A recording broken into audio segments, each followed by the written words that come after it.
Chers élèves, bonjour. Je me présente, M. Mardi Hassan, professeur de sciences physiques. Alors, dans le cadre de la bonne préparation aux examens de baccalauréat, je vous propose une science de soutien, une science de révision sur le premier chapitre du programme physique, tel les ondes. Alors, comme vous le savez bien, le chapitre des ondes comporte 3 leçons. Les ondes mécaniques progressives, les ondes mécaniques progressives périodiques et la propagation des ondes lumineuses. Après, on va traiter 2 ou bien 3 exercices sur ce chapitre. Alors, de premier coup, on va faire un petit résumé, disons un résumé concentré. Alors, qu'est-ce que sont les ondes, ou bien les ondes mécaniques progressives? Alors, comme vous le savez bien, une onde mécanique, c'est le phénomène de propagation d'une perturbation dans un milieu matériel et élastique avec transport de l'énergie et non de la matière. C'est-à-dire qu'il n'y a pas de déplacement de la matière, mais il y a transport de l'énergie. Et comme vous savez bien, qu'il y a 2 types des ondes mécaniques. Les ondes mécaniques progressives transversales et les ondes mécaniques progressives longitudinales. Quand est-ce qu'on parle d'une onde mécanique transversale? Lorsque la direction de propagation est perpendiculaire à la direction de perturbation. Je répète, une onde mécanique progressive transversale, c'est le phénomène de propagation d'une perturbation dans un milieu matériel élastique avec transport de l'énergie et non de la matière, et dont la direction de propagation est perpendiculaire à la direction de perturbation, exemple, une onde le long d'une corde et une onde à la surface de l'eau. Le deuxième type, c'est les ondes mécaniques longitudinales. Alors, on parle des ondes mécaniques longitudinales lorsque la direction de perturbation est parallèle à la direction de perturbation. Je répète, une onde mécanique longitudinale, c'est une onde dont la déformation ou bien la direction de déformation du milieu matériel est parallèle à la direction de propagation. Ainsi, on peut citer 3 types de ondes selon la dimension. Il y a une onde monodimensionnelle, c'est-à-dire c'est une onde dont la propagation se fait dans une seule direction. Exemple, l'onde le long d'une corde. Il y a une onde bidimensionnelle, c'est-à-dire lorsque la propagation a lieu dans un plan, exemple une onde à la surface de l'eau. Et il y a ensuite onde tridimensionnelle, c'est-à-dire lorsque la propagation se fait dans l'espace, comme dans le cas des ondes sonores. Alors, comme exemple des ondes mécaniques, on va traiter les ondes sonores. Alors, c'est quoi une onde sonore? Alors, une onde sonore, c'est une onde mécanique longitudinale, tridimensionnelle. Sa propagation nécessite la présence d'un milieu matériel. Pour cela, on le cite dans le cas des ondes mécaniques. En général, une onde mécanique, c'est une onde qui nécessite la présence d'un milieu matériel. C'est-à-dire que le son ne peut pas se propager dans le vide, mais il a besoin d'un milieu matériel pour se propager. Enfin, dans cette leçon, on va voir la célérité d'une onde, ou bien la célérité de propagation d'une onde. Alors, par définition, la célérité ou bien la vitesse de propagation d'une onde dans un milieu monodimensionnel est définie par la relation suivante. La célérité égale à d sur delta t. C'est que d, fais attention, on dit la célérité d'une onde dans un milieu. C'est-à-dire, s'il y a propagation dans 2 milieux, alors on aura 2 expressions de la célérité. Fais attention à cette notion.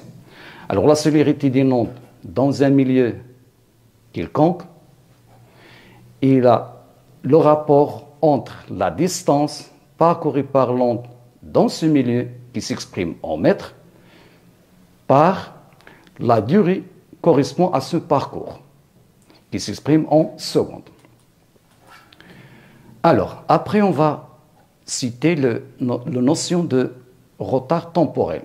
Alors, le retard temporel entre 2 points, c'est le rapport entre la distance qui sépare ces 2 points par la célérité de l'onde dans ce milieu. Après, on avait la relation entre l'élongation d'un point M et l'élongation d'un point M', comme vous voyez dans le schéma. Alors, l'élongation de point M' à un instant T n'est que l'élongation de point M à l'instant T moins tôt. C'est que tôt, c'est le retard temporel entre ces 2 points, ou bien pris Plus précisément, c'est le retard de M' par rapport à M. Alors, on passe maintenant aux deuxième leçon, les ondes mécaniques progressives périodiques. Alors, c'est quoi une onde mécanique progressive périodique? Tout simplement, une onde mécanique progressive est périodique si la perturbation se répète identique à lui-même à des intervalles de temps identiques. Je répète, une onde mécanique est périodique si la perturbation se répète identique à elle-même ou bien à lui-même à des intervalles de temps identiques. Dans cette année, on va s'intéresser aux ondes mécaniques progressives sinusoïdales comme type des ondes mécaniques progressives. Alors, une onde mécanique progressive périodique et sinusoïdale, si la perturbation créée par la source entraîne une variation sinusoïdale en fonction de temps. Alors, quelles sont les caractéristiques d'une onde progressive périodique? Alors, une onde progressive périodique est caractérisée par deux périodicités, une qu'on appelle la périodicité spatiale et qu'on note lambda ou bien qu'on nomme la longueur d'onde, et une périodicité temporelle qu'on note T et qu'on nomme la période. Fais attention, quelques élèves ne font pas la différence, ou bien ne font pas la différence entre lambda et T. Lambda c'est une distance, alors T c'est une durée. Lambda s'exprime en mètres, T s'exprime en secondes.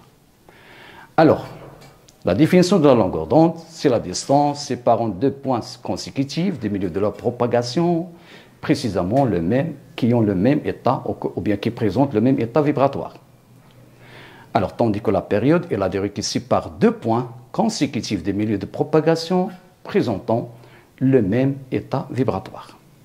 Autre définition de la longueur d'onde, c'est la distance parcourue par l'onde pendant une période. Alors, d'après ces deux définitions, on peut citer une autre relation de la célérité d'une onde progressive périodique telle que V égale à lambda sur T ou bien lambda fois N, tel que N c'est la fréquence de l'onde qui est par définition le nombre de périodes par unité de temps, c'est-à-dire par seconde. Alors, comment on peut comparer l'état vibratoire de deux points de milieu de propagation? Alors, on va citer deux cas. C'est la distance entre ces deux points, c'est un multiple de lambda. Alors, on dit que les deux points M1 et M2 vibrent en phase, c'est-à-dire qu'ils ont le même état vibratoire à chaque instant. Tandis que si la distance entre les deux points, c'est un nombre impair fois lambda sur 2, 2k plus 1, c'est un nombre impair, alors dans ce cas, on dit que la distance, ou bien on dit que ces deux points ont un état vibratoire opposé, c'est-à-dire qu'ils vibrent en opposition de deux phases. Dans cette leçon, on a traité le phénomène de diffraction. Alors, c'est quoi le phénomène de diffraction? Alors, lorsqu'une onde mécanique franchit ou bien affronte un obstacle ou traverse une petite ouverture, il peut se produire le phénomène de diffraction, c'est-à-dire que la direction de l'onde se change. Alors, quelle est la condition que doit satisfaire pour avoir ce phénomène de diffraction? Alors, il faut que la longueur ou bien la largeur de l'ouverture, il doit être il doit être inférieur ou égal à lambda. Une autre remarque, les deux ondes incidentes et l'onde diffractée ont la même fréquence toujours et la même vitesse de propagation et la même longueur d'onde, mais pour ces deux propriétés dernières, la célérité et la longueur d'onde, à condition qu'on n'a pas changé de milieu. Après, on va définir le milieu dispersif. Alors, un milieu est appelé milieu dispersif. C'est la vitesse de propagation ou bien la célérité de l'onde. Dans ce milieu dépend de la fréquence de la source. C'est-à-dire, si on change la fréquence de l'onde, sa célérité change aussi, alors on dit que ce milieu est dispersif. Maintenant, on va passer à la troisième leçon, propagation des ondes lumineuses. Alors, vous avez quelques définitions à retenir. Alors, une onde lumineuse est la propagation d'une perturbation électromagnétique dans des milieux transparents. La lumière n'est qu'une onde électromagnétique, c'est-à-dire une onde qui peut se propager dans le vide. il n'a pas besoin d'un milieu matériel pour se propager. Et une onde monochromatique, ou bien une lumière monochromatique plutôt, c'est une lumière constituée d'une seule radiation, c'est-à-dire une seule longueur d'onde et entre parenthèses une seule fréquence. Et une lumière polychromatique, poly c'est-à-dire plusieurs, c'est une lumière constituée d'un ensemble de lumières monochromatiques. Alors, la lumière se comporte comme une onde progressive. Alors, il a les propriétés. Alors, dans le vide, on note la célérité d'une onde lumineuse par la lettre C. Dans un autre milieu matériel, on note la célérité d'une onde par la lettre V.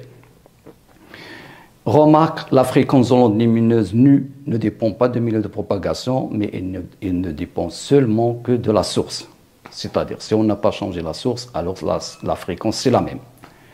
Alors, le domaine des ondes lumineuses visibles par l'œil humain est compris entre 400 nanomètres et 800 nanomètres. Après, on a vu la diffraction d'une onde lumineuse monochromatique. Alors, cette expérience, elle a mis en évidence que la lumière a un aspect ondulatoire, c'est-à-dire que la lumière se comporte comme une onde. Après, on a défini l'écart angulaire. Par définition, l'écart angulaire de Vissot diffracté, c'est l'angle entre le milieu de la tache centrale et la première extinction, bien la première tache sombre. L'écart angulaire est exprimé par la relation θ égale lambda sur A. Lambda, c'est la longueur d'onde qui s'exprime en mètres, et A, c'est la largeur de la fente, ou bien l'épaisseur de cet obstacle, soit un fil, soit un cheveu, etc. Alors, d'après le schéma, on peut aboutir à une autre relation. θ s'exprime en radian. θ, une valeur très petite, alors on peut admettre que tangente θ égale à θ. Alors, dans ce cas, on peut aboutir à la relation générale. L, c'est-à-dire la largeur de la tache centrale, égale à 2 lambda. Lambda, c'est la longueur d'onde de l'onde utilisée.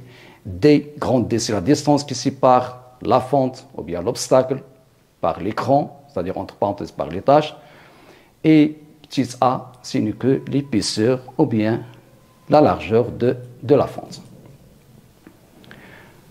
Alors, après on a défini l'indice de réfraction d'un milieu pour une telle radiation. Alors, l'indice de réfraction d'un milieu transparent pour une lumière monochromatique, c'est-à-dire pour une fréquence bien déterminée, est donné par la relation suivante, n égale à 6 sur v. 6, c'est la célérité de la lumière dans le vide, et v, c'est la vitesse de la lumière dans ce milieu d'indice n. L'indice de réfraction, c'est une grandeur sans unité. Après, on avait le phénomène de dispersion de la lumière blanche, c'est-à-dire la séparation des radiations monochromatiques qui constituent la lumière blanche. Et après, comme exemple, on avait la dispersion de la lumière blanche par un prisme. Alors maintenant, on va passer aux exercices. Alors, l'exercice 1. Comme vous voyez bien, alors, la première question, recopier le numéro de la question, écrire parmi les affirmations proposées la lettre qui correspond à la réponse juste. Alors, première proposition, bien la première question, lors de la propagation d'une onde, il y a transport de la matière, il n'y a pas transport de l'énergie. B, il y a transport de l'énergie, il n'y a pas transport de la matière. C, il n'y a ni transport de la matière, ni transport de l'énergie. D, il y a transport de la matière et de l'énergie. Après, on va voir la correction, bien sûr. Deuxième question, une onde est dite transversale si la perturbation se fait dans la même direction que celle de la propagation. B, elle se propage dans le vide. C, la perturbation se fait perpendiculairement à la direction de propagation. D, la propagation se fait sans amortissement. La question 3, le son est une onde électromagnétique, mécanique transversale, mécanique longitudinale, qui se propage dans le vide. Et enfin, la question numéro 4, lors de la diffraction d'une onde, alors il y a modification de la fréquence. B, il y a modification de la longueur d'onde. C, il y a modification de la célérité. Et enfin, la fréquence, la longueur d'onde et la célérité ne sont pas modifiées. Maintenant, on va passer à la correction de cette question. Alors, comme vous voyez bien, alors, Lors de la propagation d'une onde, il y a transport de l'énergie et pas de la matière. Alors c'est la proposition B qui est juste. Deuxièmement, une onde est transversale si la perturbation se fait perpendiculairement à la direction de la propagation. C'est la proposition C. Troisièmement, le son est une onde électromagnétique? Non. Une onde électromagnétique, c'est une onde qui peut se propager dans le vide. Alors la bonne réponse, c'est la proposition C. Le son est une onde mécanique longitudinale. Et enfin, lors de la diffraction d'une onde, la fréquence, la longueur d'onde et la célérité ne sont pas modifiées. Fais attention à cette proposition. La seule propriété, ou bien la seule caractéristique qu'on est sûr qui ne change pas, c'est la fréquence. Mais fais attention à la longueur d'onde et la célérité, ils dépendent de milieu. C'est-à-dire que cette réponse est juste si on n'a pas changé de milieu, et même pas si on n'a pas changé quelques caractéristiques de milieu qui ont une influence, ou bien qui a une influence sur la célérité. Maintenant, on passe à la question numéro 5. On considère un point M de la surface de l'eau où se propage une onde progressive. Ce point M reprend le même mouvement que celui de la source S, mais avec un retard tau. Alors, la relation entre l'élongation de point M et celle de la source plutôt, c'est la question, ou bien c'est la proposition numéro D. C'est-à-dire que l'élongation d'un point M de milieu de propagation à un instant t est égale à l'élongation de point S à l'instant t moins tau, avec tau le retard de M par rapport à S. On passe à partie 2 de l'exercice. La pointe S d'un vibreur crée une onde, ou bien crée une onde progressive sinusoïdale de fréquence N à la surface libre de l'eau dans une cuivante. L'onde ainsi créée se propage sans amortissement, ni réflexion, avec une célérité V égale à 0,25 m/s moins 1. La figure ci-contre reproduit l'aspect, c'est-à-dire elle montre l'aspect de la surface de l'eau à un instant T1. Les lignes circulaires représentent les crêtes, ainsi que la distance entre deux crêtes consécutives n'est que lambda. Alors, en exploitant la figure, c'est-à-dire on doit exploiter la figure. En exploitant la figure ci-contre, déterminer la longueur d'onde lambda. Deuxièmement, trouver la fréquence n de l'onde. Troisièmement, on considère un point M de la surface de l'eau situé à une distance d égale à 5 cm de la source S. Calculer le retard temporel taux de mouvement de M par rapport à celui de la source S. Alors, on reprend les questions. Alors, pour la première question, en exploitant la figure ci-contre, déterminer la longueur d'onde. Alors, comme vous voyez bien dans le schéma, on a une distance qui vaut 1 cm. Cette distance vaut 2 lambda, puisque lambda, c'est la distance entre deux crêtes consécutives. Alors, la longueur d'onde, dans ce cas, c'est 1 cm C2, c'est-à-dire 0,5 cm.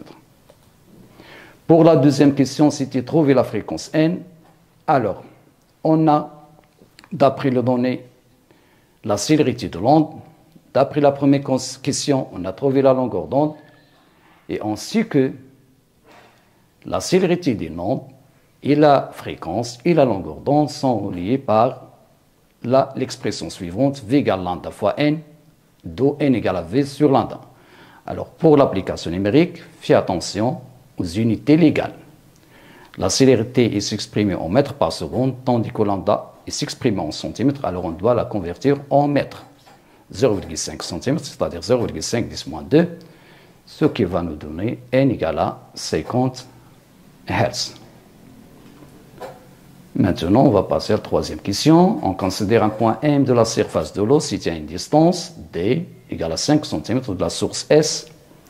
Calculer le retard temporel taux de mouvement de M par rapport à celui de la source S. Alors, le retard temporel d'un point M par rapport à la source, c'est le rapport entre la distance qui sépare les deux points par la célérité de l'onde. Alors, comme la distance qui sépare les deux points, c'est D, qui est égale à 5 cm, et qu'on doit convertir en mètres, alors enfin, on va trouver que le retard de M par rapport à S n'est que 0,2 secondes. C'est-à-dire que le point M, il reprend le mouvement de point S après un retard de 0,2 secondes. Maintenant, on va passer à l'exercice numéro 2 qui va traiter les ondes lumineuses.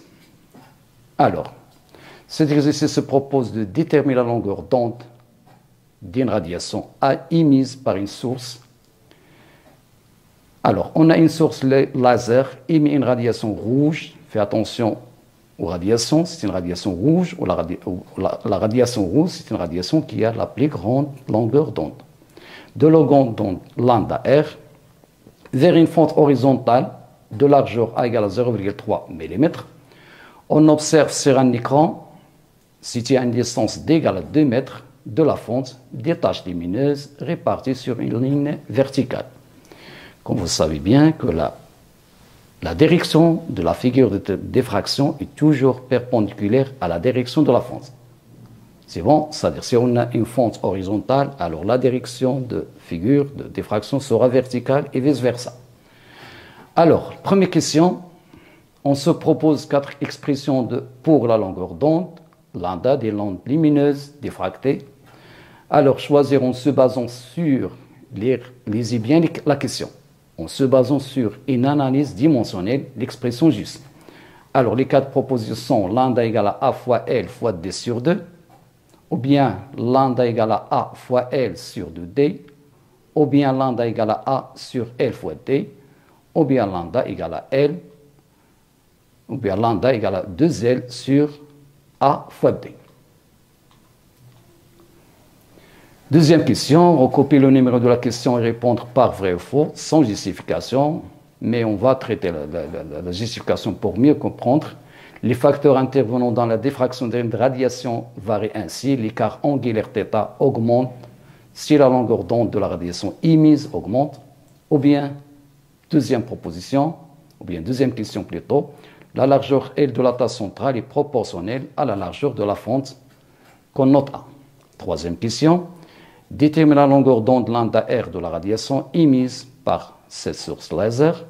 Quatrièmement, on remplace la source laser rouge, fais attention, par une radiation ou bien par une source de radiation bleue.